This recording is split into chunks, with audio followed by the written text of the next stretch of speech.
All right. Welcome to office hours, everybody. Good morning. Either be below the video or to the right of the video. So if you're on a computer, desktop, or anything like that, it'll be to the right of the computer. And then if you're on or the right of the video, and then if you're on a mobile device, it's going to be below the video there. So we'll go ahead and get started here with Edward L. Edward L says, when does your right arm completely straighten out? So that's going to be in really the straight line release. That's when all the angles are gone. So as at a dress, you're typically going to have a little bit of bend in it. You know, it's not going to be completely straightened out like that. It's typically going to be pretty relaxed, just a little bit of a bend in it. As you go up to the top, you're going to be folding your arm in as you're going to the top. And then in the downswing, you're going to be coming down, and it's also going to be folding into your body, close to your body here, not in cinch to your body, but it's going to be coming in close to your body. At contact, you're typically going to have some bend in that trail arm. You're going to be right here. Now, what we often see with amateur golfers is that that arm is pretty straight, really wants to straighten out and cast the club out. So it's going to be coming into impact. It's going to be in here. So it's not going to be bent like this, but there's going to be a little bit of bend in there at contact. And then as we go into this, that's when it completely straightens out. That's when all the angles are gone. So that trail arm is in the lead arm.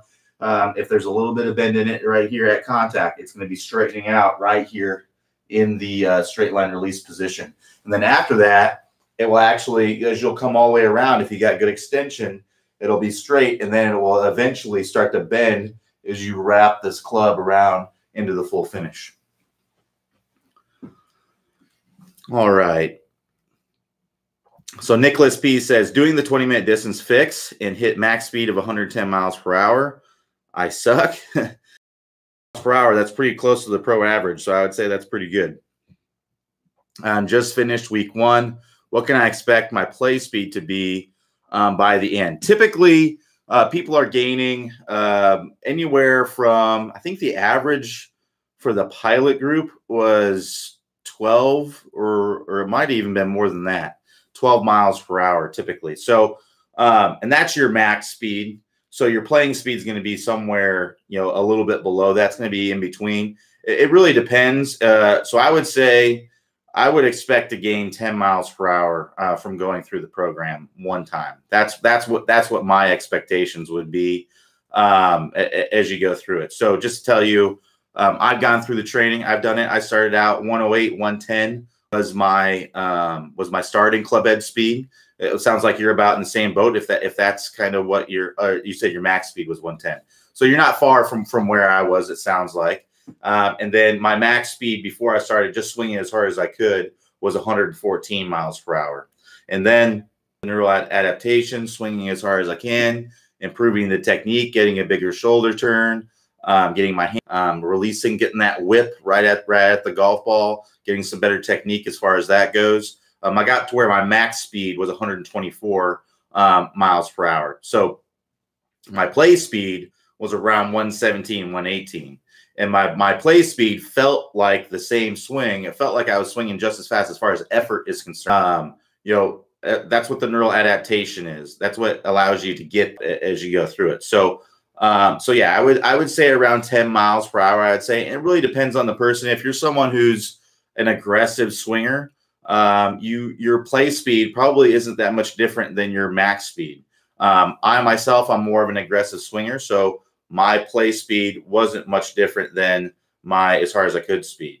If you're someone who's very, you know, try to stay in control and things like that, your play speed might be a lot lower than what your max speed is. So it really just depends on the person. But I would say 10 miles per hour would be my goal and my expectations as I go into it. So it's not going to happen magically. You got to go in, you got to do the work. You got to make sure that you're going through the program and giving it your all, giving 100% effort on the swings and going through the drills the right way and making sure that you're doing everything, not just going through the motions. And if you do that, I would say definitely 10 miles per hour is the expectation. But when I use the driver, I'm all over the place. Toe, heel, high, low. Any particular contact drills to help when using the longer clubs, or is it simply more variable differential practice? So basically, you know, just by nature, the driver, because it's a longer club, it's going to be more difficult to hit. It's going to be harder to hit it in the center of the face. So keep that in mind. But it's probably just here's ball striking masterclass to get a better awareness of the face. So doing more heel, toe, high on the face, low on the face strikes is gonna help you to get that. So that's what I'd recommend doing, is just doing more face training with that. One thing I may look at is your stable fluid spine. If you are moving all over the place with the driver versus your 7-iron, that's going to make it more difficult to get the strike in the center of the face. Keep in mind, it's also moving faster. You know, the club head is moving faster with the driver than it is with the 7-iron. So it's also going to be harder to control because of that. So there's lots of things in there that are going to make it more difficult to control, working on these things, but just doing more variability training, making sure that your stable fluid spine is good, you're going to be in much better shape there. Now, I apologize. I don't know why, but it keeps saying that it's reconnecting. So I'm hoping that it's not like cutting out or whatever. I'm guessing it is, but hopefully it's not. All right. So Jim G goes on to say, having a difficult time with shaft lean due to 40 years of casting. Does working on the move still help, even if I can't get into that compressed ball impact position? Yeah, it's just going to take time. You know, it's not. You know, if you've been casting for a long time, you know, working on the move is going to be beneficial for you, but it's just going to take a long time for you to get, because the whole point of the move is really just to get forward shaft lean at contact. That's the whole point of it. So it's if you're having trouble with it and that's what you're trying to do, it's just going to take some time to make that happen. Is getting getting better and better and better with it, little by little by little, but it's not going to be as quick a results as you might see with working on ball striking type drills or speed type drills or things like that. There's a reason why the move isn't a part of the Toss Miguel system. It's because it's a difficult thing to do, and it takes a lot of time and repetition to get it there. So, you know, things in the downswing are happening very, very quickly. If you've been used to your whole life coming into contact and squaring the face like this, then you know it's going to be difficult to change that. You have to break it down, go really, really slow, do slow motion practice reps, and that can help you to get that in order for sure. All right, so John L says, who won the weight loss contest? We have seen Clay and Robin swing in TSG videos, but not you. When will your debut be? Good questions. So I lost the weight loss contest, but I did lose 33 pounds in 2 weeks. I think he lost like 8 or 9 pounds or something like that in the last week to beat me. So yeah, he ended up losing 25 pounds, I think, and it was a percentage. I lost more weight, but because it was a percentage, he won. So and then as far as being my swing, probably not for probably won't be hitting balls on camera. So I have no idea when my debut of swinging will be. Probably will never. There's no reason for me to hit balls on camera. So probably not for a long time, if not ever, be my guess. So Robert R says, and Clay's chipping versus medium and high chip shots seems contradictory and confusing. Please resolve and thanks. So good question. So basically, if you want to truly have a definition of what a chip is essentially a shot that is meant to get on the green. It's basically like a bump and run type shot. And you can do this with any club. It can be with a wedge. It can be with it can be with a 3-wood. It can be with any. It's meant to get on the green and rolling toward the hole as soon as possible. So, so technically, in that how to chip video in golf video, Clay was probably hitting more of a pitch style shot, but that's just what the video was called is how to chip. So, a pitch shot is a shot that's meant to carry most of the way to the hole and have some spin on it and roll out. So those are usually going to be hit with a wedge because that's the only shots that you're going to be able to get enough spin on it. So basically that's the difference. A chip shot is meant to not have a lot of spin on it, hit on the green and roll out toward the hole. And then a pitch shot is meant to carry most of the way to the hole with spin and be able to stop. It's a matter of how the ball is stopping on the green. What are you using to control the distance? Are you using the roll out to control the distance, or are you using spin to control the distance and the height of the shot? So that's really the difference between the two. And the techniques are mostly the same. They're really not going to be much of a difference in the techniques. The pitch shots are typically a little bit bigger swings, so you might have a little bit more hinge in the wrist, but you don't necessarily have to. So it's really most using and the idea of what you're getting out of the shot. Is it rolling out or so on and so forth? Christian says, can I use e.g. a 7-iron for the 20-minute distance fix instead of a driver? The driver is more difficult to handle.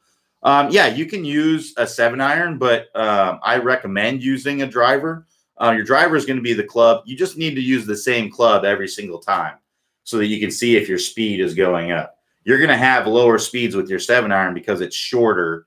The shorter the club, typically the less club head speed that you can play. Those are moving a lot faster than the inner parts of the fan blade. So that for the same reason, a 7-iron, you're going to swing slower than your driver. So yes, you can use a 7-iron to do the 20-minute distance fix, but I'd recommend using the driver because that's really where the most speeds are going to go up. And as your driver club head speed goes up, so is everything else. It's not just your driver that's going to go up. It's everything's going to go up along with it. All right, so Tim L says, working on lag and forward shaft lean at impact, it feels like the club is being tugged straight out of my hands. Centrifugal force. Does this feel sound right to you? So yeah, so as you're coming into contact, this club head, you need to put a force in this direction so that into the handle, so that the club does not go out that way. Because the club, you're swinging it down, it wants to go that way. So you're going to feel a force in the equal and opposite direction as you're coming into contact. So yeah, that's completely, for every action, there's an equal and opposite reaction, right? So this is, Newton's, I believe it's third law, right? So that's what's going on. You're coming in, you're swinging this club. There's a force going out away from you. You need to have a force coming back. So it's going to feel like that force is coming in. So firm up that grip in the first 3 fingers here. That's what's really going to be holding on. In your lead hand, some firmness there. That's where you're going to be holding on to the club and keeping that from coming out of your hands.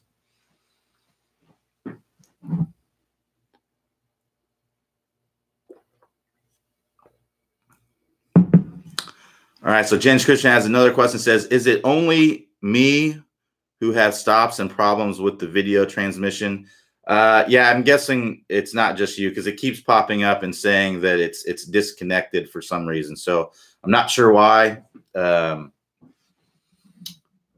It's been doing that all week. I've restarted the computer. I don't know what's going on. So hopefully it's very minimal, but it's live. So there might be a lot of people on YouTube slowing it down or something. I don't know.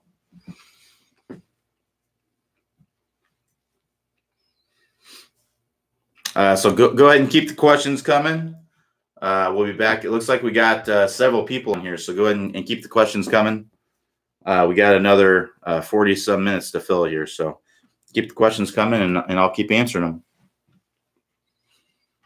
In the meantime, I'll be checking my email and stuff.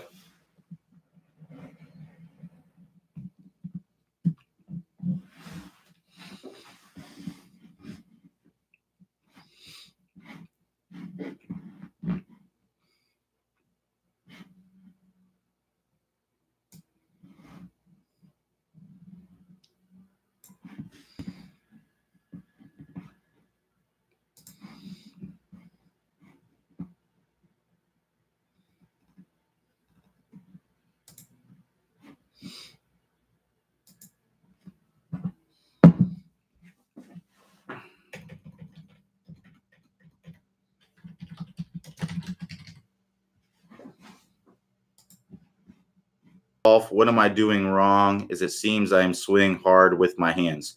It's hard to say without seeing your swing if you're doing anything wrong. But in general, a lot of times golf makes your back sore. I mean, if you're someone who doesn't play a lot of golf, or if you just play every now and then. I know that recently I hadn't played in a few weeks, and I went and played 18 holes, and my back was sore afterwards. It's not because I'm doing anything wrong. It's just that golf and our body is not meant to swing a golf club. So when you're using muscles and things like that you haven't used in a long time, then it can make your back sore. So basically, that's what it comes down to. And then there are some things that you can be doing in your swing that could be causing your back to be sore. So having the hips bumped out and your spine angles wrong can be making your back sore a little bit, getting into those positions. So one, you want to make sure that you're nice and angled away at address with your spine. So that would be like this right here. So if you look center of my hips, center of my shoulders, that's nice and angled away at address. This makes it easier to swing on video. If you're angled away like this can be tough on your back. If you're angled toward the target like that, that can be tough on your lower back there as you're coming through. So that might be what's going on. And if that's the case, I'd work on the Stable Fluid Spine course, getting nice and angled away at address, and then staying nice and angled away as you go up to the top, and then being more angled away as you're coming into impact. So that'd be one piece that can be making your back sore. That's going to be the Stable Fluid Spine course on the website. The other is in the downswing, if you are bumping your hip out. So you're coming in, you're not rotating your body, and you're just bumping your hip out like this.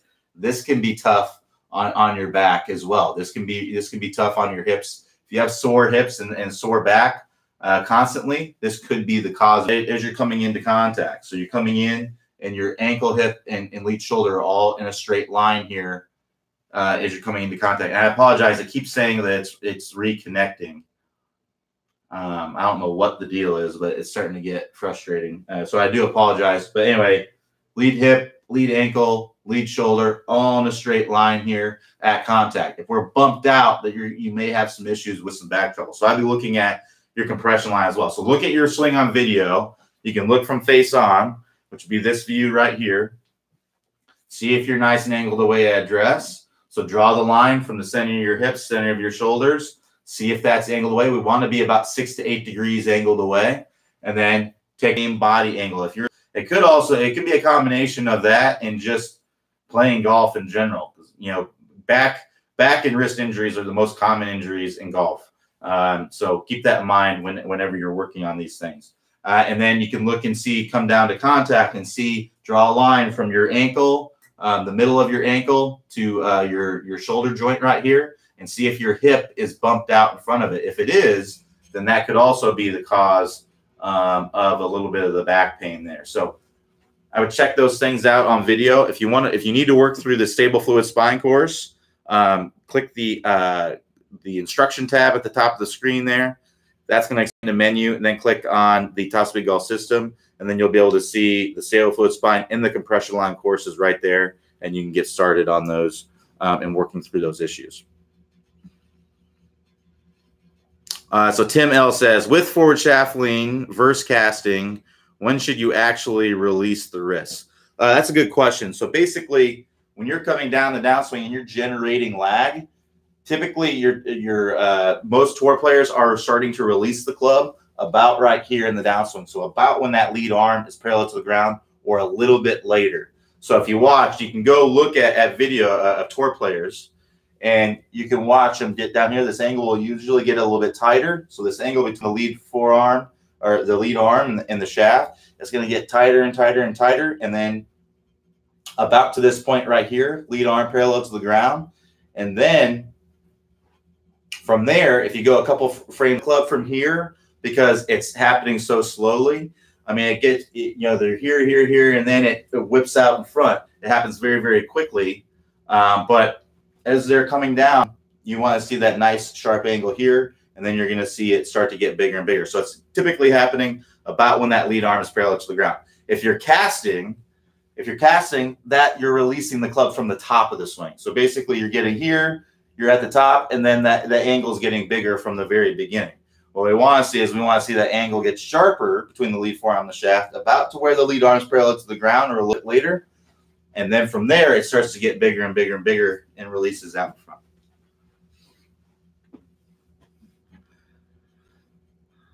So David H says, can you talk about your pre-shot routine that you use when under pressure? So that's a good question. So the pre-shot routine is the same whether you are under pressure or not under pressure. That's kind of the key to it, is to use the same, not do anything different when you're under pressure versus when you're not, because you don't want to make the situation different, right? You want to have the same routine every single time, the same routine. So basically what I do is I come and I'll look at my lie. I'll see what my lie is. I'll see how far away I am. And then instantly I'm thinking about the kind of shot that I want to hit. So let's say I approach my ball here. I'm in the fairway. I'm 150 yards out.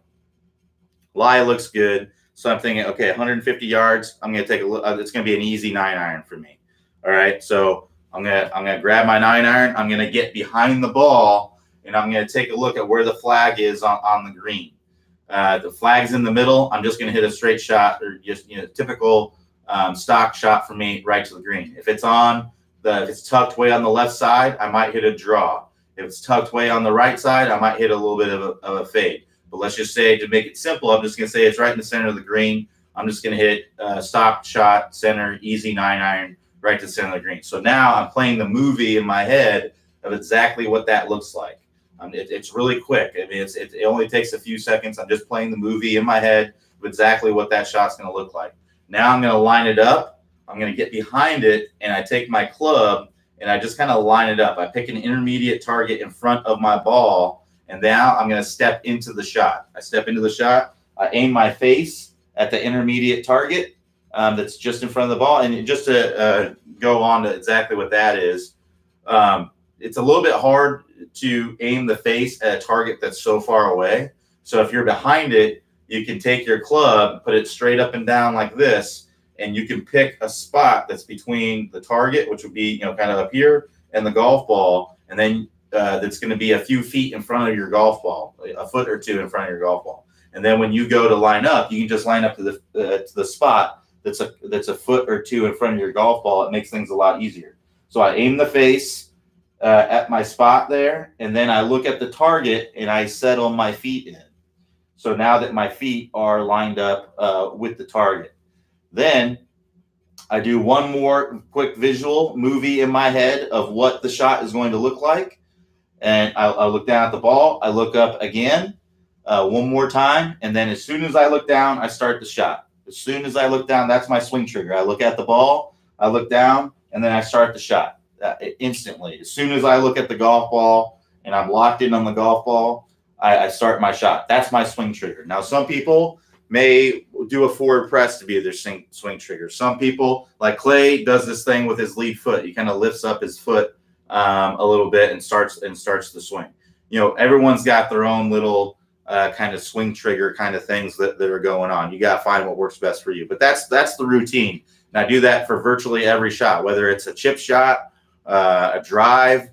It may take sometimes, it may take a little bit longer depending on the lie. Figure it out. Everything in between that, it's pretty quick. It's pretty fast. It doesn't take very long. And I apologize. It keeps saying it's reconnecting. I apologize if this is cutting in and out. But yeah, that's the only thing that's going to be much of a variable there. Everything else, the key is visualizing your shot, seeing exactly what's going to happen, and seeing that in your head. And then not standing over the ball for 5 minutes, thinking about every little thing that you're doing in your swing.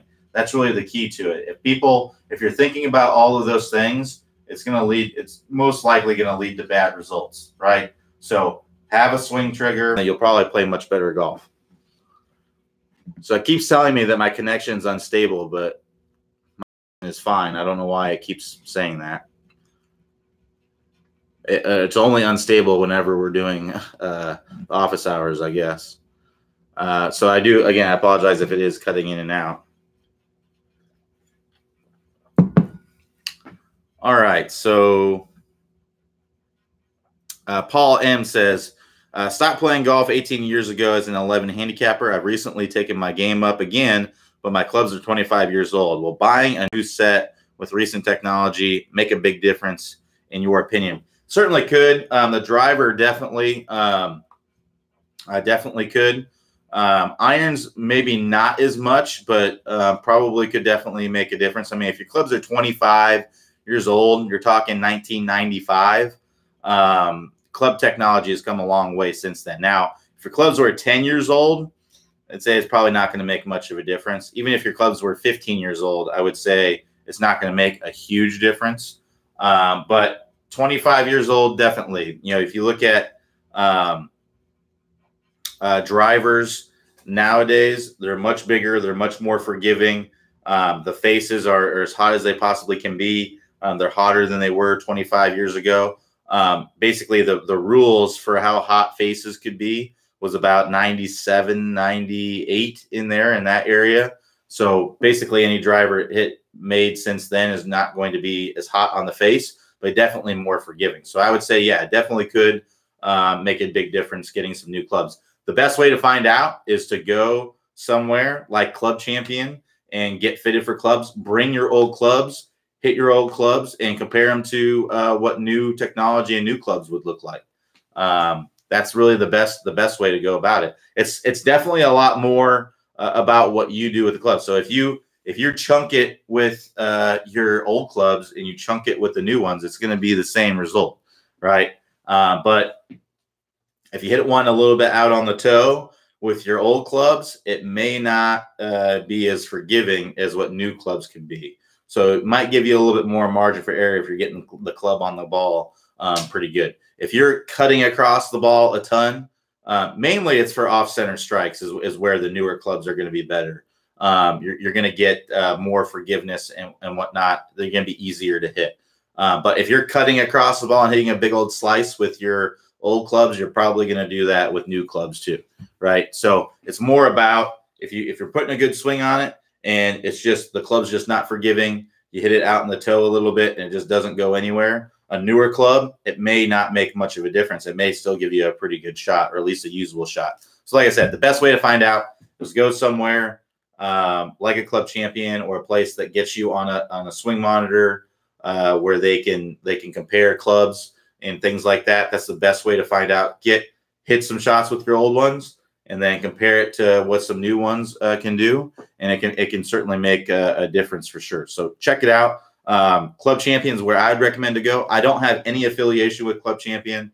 I'm not paid by them, not a paid spokesperson or anything like that. I would love to be. If they wanted to pay me, I would be happy to be. But I do recommend them. They're going to get you on the track, man. They have all kinds of clubs to choose from. They're located in major cities all over the country.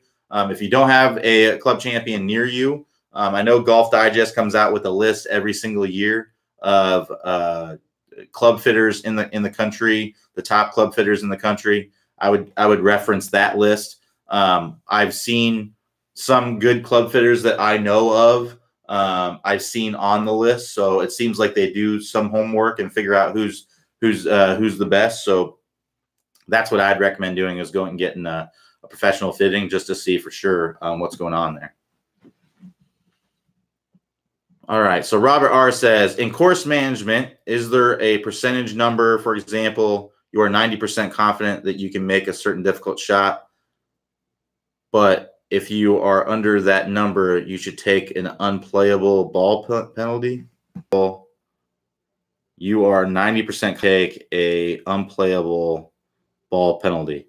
No, I would say no. There really isn't.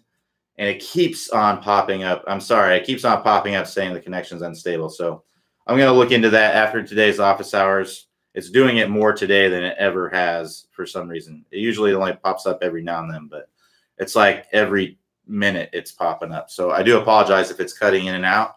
No, I mean, there really isn't. I mean, I'm sure there are some analytics out there that you can put for every single shot, but really you just got to base it on your own judgment.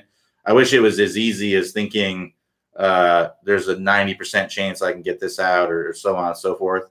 But really, there's just too many variables involved, and there's just it's so much is based on, the lie and everything else. Everything's not equal and so on and so forth. You really just have to make your best judgment and, of whether basically you have to look at it as, can I advance this ball further than what a penalty would get me? Right. So if I feel like you have to look at it as if you're in a lie, let's say advance it 5 yards away from where you are. Whereas an unplayable lie is going to get you no closer to the hole, but you're going to have a clear shot, but it's going to cost you a penalty. Right. So, but there's also a good chance that with that shot where you think you can advance it 5 yards, there's also a good chance that you may miss it and chunk it and be in the same position that you're in right now and have to take more penalties. So you have to kind of think, okay, would I be more apt to just taking the drop would probably be the best play, because you're not really 5 yards isn't going to make a big difference in the grand scheme of things. You're probably still going to hit the same club, or pretty close to the same club as what you're going to hit. And there's mess it up basically. So, but if you could advance it 50 versus taking the drop, then that would probably make it worth it. Or if you think you could advance it even toward the green, it would be worth it. So, like I said, it's basically that's what it comes. You basically just have to make a judgment. There's no percentages. You just have to make your best judgment. If I try to advance this ball, what are my chances? One, of advancing this ball forward. Am I real confident? And you just have to make that judgment on your own. Am I 90% confident, 50% confident, whatever it might be? Am I confident that I'm going to be able to get the club on this ball? Your confidence should probably be pretty low that you're going to be able to get the club on the ball. Situations that I've been in like this is where you're in the weeds maybe, and you've got a lot of stuff around your ball and you're just not sure you're going to be able to get the club onto the golf ball. And once you do, is the golf ball even going to be able to get up out of the weeds? So, it's probably pretty low, but hey, if I could do this and I know I can advance this way far in the fairway and give myself a big advantage, then I'm going to give it a try. But if not, then I'm just going to take my unplayable lie, give myself a good lie, and then just take my medicine and hit the shot. So that's what it comes down to.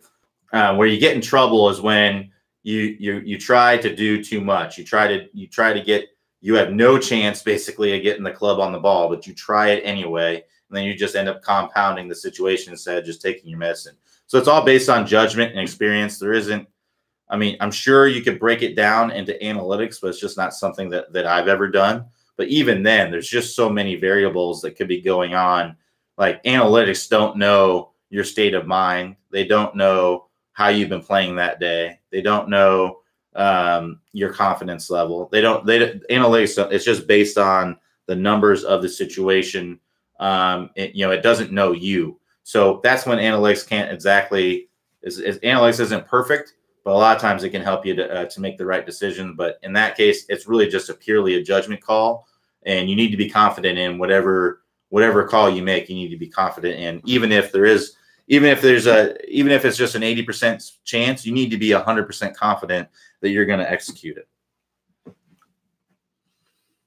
Because if there's doubt, then that's when you may run into trouble. So David D says, as a mid handicapper, what wedges do you recommend? What loft and what bounce and grind? I think that a lot of companies make some fantastic wedges. If you're looking at, Cleveland makes great wedges. Titleist Vokeys are great wedges. Ping makes great wedges. Callaway makes great wedges. They all make great wedges. It's really just personal preference, what you like. Now, as far as loft, that's something that you would want to, in order to know what lofts you really need. That's really, you need to go and get professionally fitted. There's no way for me to know what's exactly going to be best for you. But what I carry is a 50, a 54, and a 58. That's what I carry for wedges. A 56 and a 60. Or to have, it just depends. So you got to go get fitted to find what the proper gapping is for you. So as far as loft is concerned, basically, I recommend 3 wedges and having something like a 50 or 52, a 54, 56, somewhere in that range, and with some good gapping. I see people that have a 50-degree wedge and then they have a 56 and a 60. So it's all about finding that proper gapping that works the best for you. As far as bounce is concerned, I recommend typically a higher bounce. It's going to be easier to hit to have a higher bounce. And if you're not sure or not familiar with what bounce is this this flange right here on a wedge. So that's this part right here. So this wedge right here is a 50-degree with 10-degree bounce. So that's pretty standard for your more lofted wedges. So like for your 54 or 56, you might want a little bit more bounce than that. If you play in soft, plush, typically wet kind of conditions, where the grass is really fluffy and things like that, I would highly recommend more bounce. If you play in conditions where it's very, very tight and dry and very firm conditions, if that is the case, then a little bit less bounce might be great for you. And the reason is that the whole reason for the bounce is that, 1, help the club kind of glide on the turf, and 2, basically to keep the club from digging a little bit and to help the club come up out of the turf. So once you hit a divot, to kind of glide through the turf and come up out of it. So if you play in very wet, soft, plush conditions, that club is just going to want to dig into that turf. So having more bounce helps the club want to glide on that turf and glide through the turf instead of digging down into it. Whereas if you play really firm conditions, then you may want to have a little bit less bounce to get that club to dig down a little bit, because it's going to be harder for the club to dig down and get into the turf at all if you have a lot of bounce on it. So really depends on the kind of conditions that you're playing most often. But if you're looking for something in between, anywhere in the 10, 12 bounce range, that's going to be kind of the middle of the road. More bounce is going to be in the 12 plus range, and then less bounce is going to be the below 10 kind of range. So that's what I'd be looking at for your wedges, and just kind of base it on. But if you go and get professionally fitted, a professional fitter is going to ask you these kinds of questions. They're going to ask, okay, well, what kind of conditions are you normally playing in? Where do you play? What's going on? That if you go and get professionally fitted, that's how you're going to know what grind is best for you, what balances. Even if you just tell me you're a middle handicapper, because it doesn't make whether you're a middle handicapper or whether you're a low handicapper or a high handicapper, what you need is going to be based on a fitting. So I wish I could help you more and tell you exactly what you need and things like that, but it just doesn't work that way. To know for sure, if you want to know for sure what clubs you need and things like that, you have to go get professionally fitted. And I would go to a reputable club fitter like a Club Champion. Again, I'm not sponsored by them, but hey, if they call and tell me, Q, would you like to sponsor us? I'd be happy to. But yeah, I would recommend going to them. Search them on Google if you're not familiar with who they are. Like I said, they're in major cities all over the country. We have one here in Orlando. So highly recommend checking them out, because they're going to get you on TrackMan Launch Monitor. They have tons of options, brands and things like that. Basically anything you're looking for, they're going to have it. Lots of options. So Todd J says, after this, try restarting your modem. I actually did that last time it was doing it, and it just doesn't seem to make any difference, but I will be doing that again. Thanks, Todd, for the advice. I appreciate it, man. All right, so Tim F says, do you have a tip for getting my weight back to the left side and staying down and through the shot? Yeah, I'd recommend, it's a drill called the step drill. That's really the best drill to work on getting a proper weight shift. And what you're doing in this drill, and I'll tell you where you can find it on the website here in a minute. What you're doing in this drill is you're starting with your feet together, and you're starting this backswing. As soon as you start that backswing, you're going to start stepping forward. And that's going to get you to where you're starting to get some pressure in that lead leg right away. It's forcing you to get your momentum moving forward.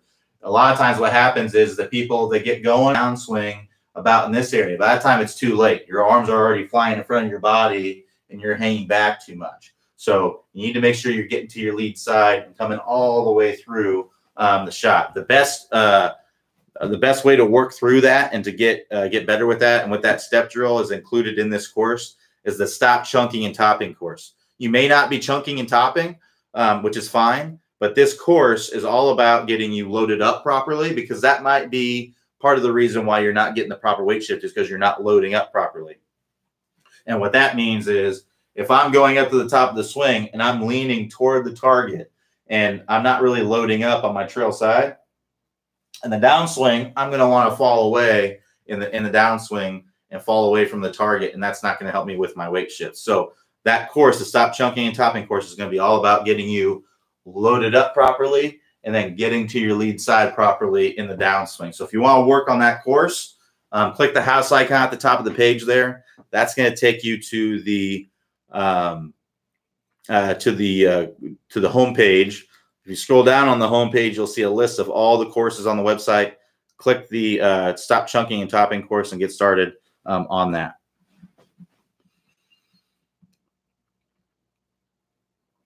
So Charlie G says, best drill to hit the ball first.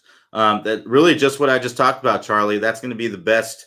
Going to that stop chunking and topping course, that's going to be one of the best things that you can do, getting loaded up properly and getting that proper weight shift.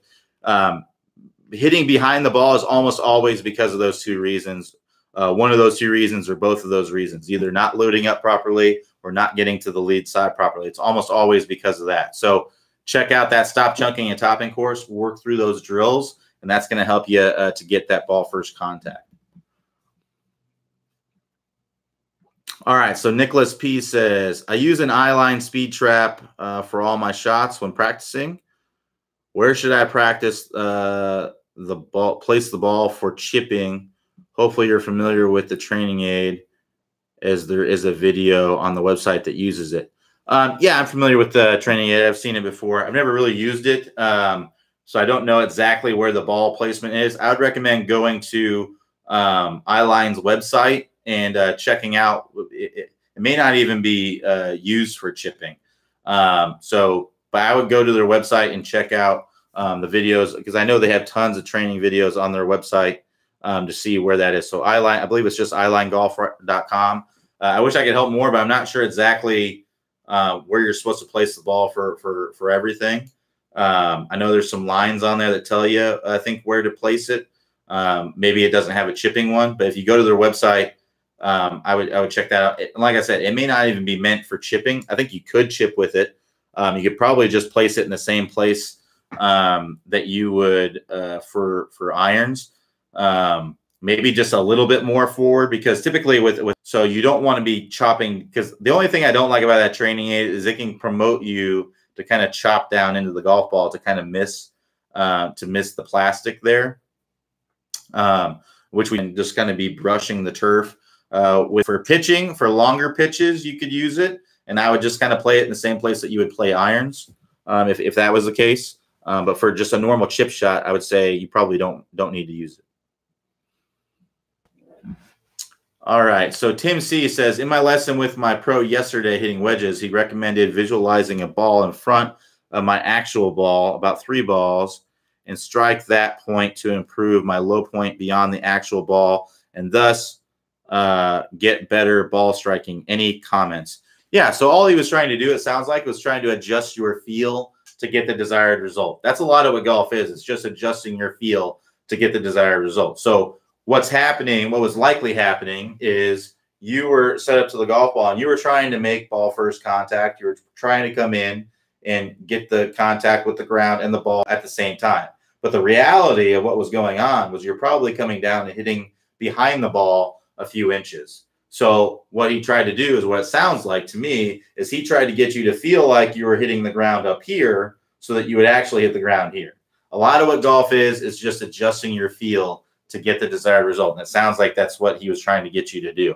So you wouldn't necessarily need to do that forever. I imagine over time, you're going to, if you keep on doing that and you get some great contact, over time, you're going to start getting used to that. And you're going to start actually hitting the ground too far in front of the ball and thinning and maybe topping your shots. And at that point, then you can go kind of ease off of that to get it back to normal. So that's why I said a lot of what golf is just adjusting the feel to get the desired result that you want. If you were struggling with toe strikes, right? If you were hitting the ball on the toe every single time, the first thing I would tell you to do is try to hit it off the heel. It's the same thing.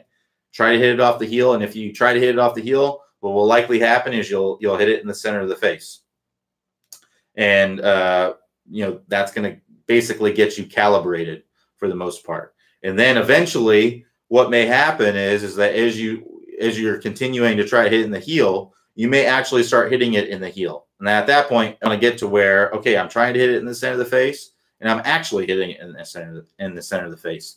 And if you do that, you're essentially calibrated at that point. Eventually, if you're aiming at that ball in front of the ball and you're making great contact, and then eventually you get to where you're thinning everything, you're actually bottoming it out where you're wanting to, you can ease off of that feeling to get that to bottom out where you want it to. So that's basically all it is. It's just adjusting your feel to get the desired result that you want. All right, so we got about 10 minutes left here. Go ahead and keep the questions coming here.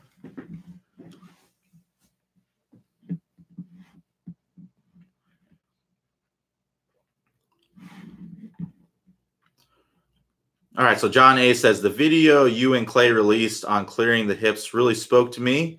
I've been focusing on clearing my left side, but I keep also, I apologize. It keeps saying that connection's unstable. So basically what's going on here is you may be getting the club shallow. So I talked about how the main reason why I see people have trouble clearing their hips and what the real issue is because they are coming down steep in transition.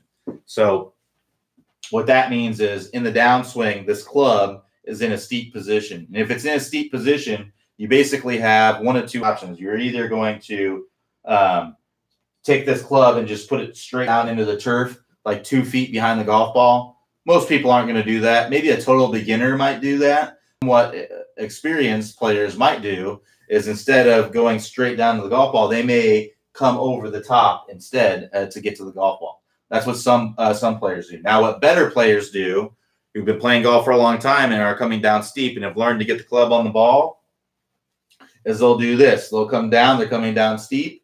And what they'll do is they'll stand up, and that will raise the handle, and that drops the head, and that will then get that club on plane as we're coming in. Now, what happens is that when you stand up and you get that club on plane, when you're standing up, you have to flip the club to get to the golf ball. So if you've been doing that forever, it's going to take some time to change that, essentially. So maybe you start getting the club more shallow so that you can stay in your posture. Now, if I get this club in this position where it's nice and shallow, the butt end of the club is pointing down at the golf ball. Now I have this club on plane. I can stay in my posture, and I don't have to stand up. I don't have to make a compensation in the downswing. So that's basically what it comes down to, is getting that club shallowed out. But hey, just because you get that club shallowed out doesn't mean you're not going to square the face the way that you used to. If you're used to coming into contact and early extending and doing this action and flipping through contact, then you're probably what you have to do is learn how to square the face by turning that handle down. Because watch, when I come into contact and I flip the club, look at my wrist angles. My trail wrist is flat, my lead wrist is broken down, and I have a square club face. I'm used to coming in like this.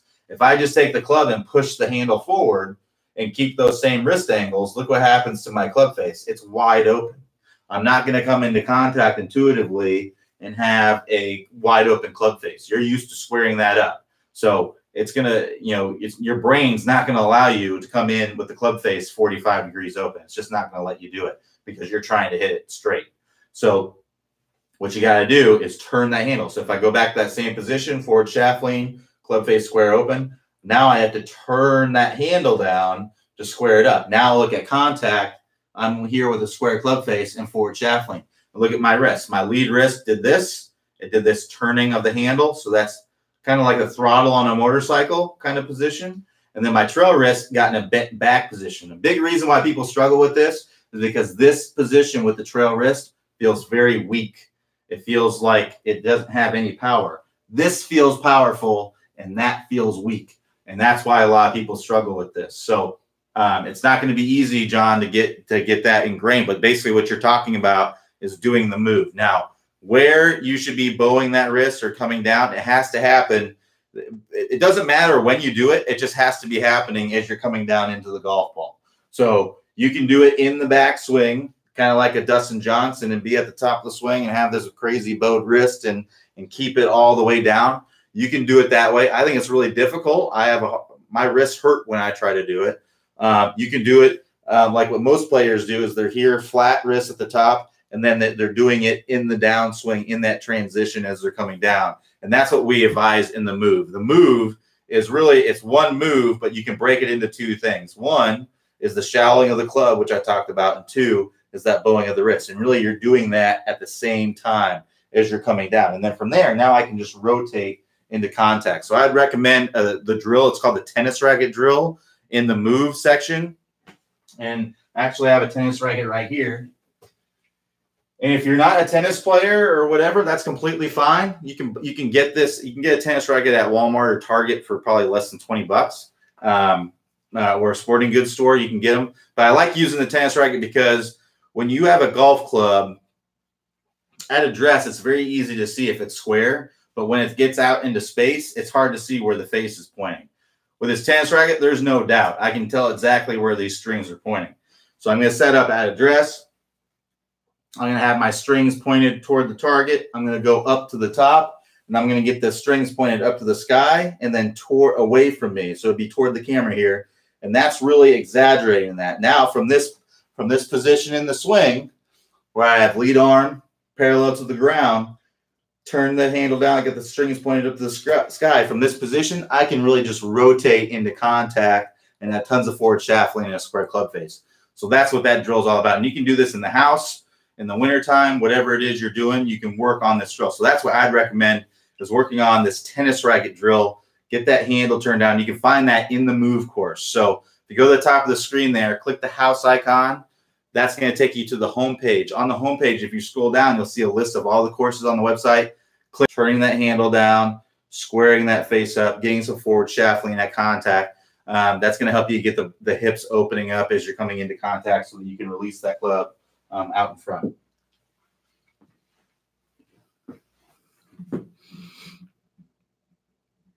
All right. So David H says, what would be a feel adjustment right after topped ball, trying to chunk it? What you may not realize is that topping the ball is actually part of the same issue, most likely. Usually when people are topping the ball, it's because they're hanging back. It's not because they're sliding forward too much. So I look on video and see if that is what's going on. Because sometimes you can top the ball from sliding way forward and getting way too out in front of contact and hitting the actual basically top of the ball. But that's fairly rare. That's not something that I usually see. And you're typically going to be the same reason that people chunk the ball. The only difference is that they're missing the ground. That's the only difference, is that they miss the ground. So for a chunk, if my fist is the golf ball, the club's coming down, it hits the ground before the golf ball, right? For a top, the club's coming down, it bottoms out, it misses the ground, so it's bottoming out. This is the low point of the club, and then it works up into the golf ball. So that's most likely what's going on there in your swing, is the club is moving up into the golf ball. So you probably need to go work on the stop chunking and topping course and work through that. Get loaded up properly, get that proper weight shift as you're coming into the golf ball. Maybe feeling, the feel adjustment might be to feel like you're hitting the ground more in front of the golf ball. Now, if you can look on camera, if you're really sliding forward, if you see your compression line, which is the line that goes from your lead ankle, lead hip, lead shoulder, you see that kind of leaning toward the target as you're coming in, then your top shots are most likely caused by sliding forward too much. And you may need to feel like you're hanging back in the swing and getting this compression line more angled away. So you want to look at on camera to see exactly what's going on with your top shots.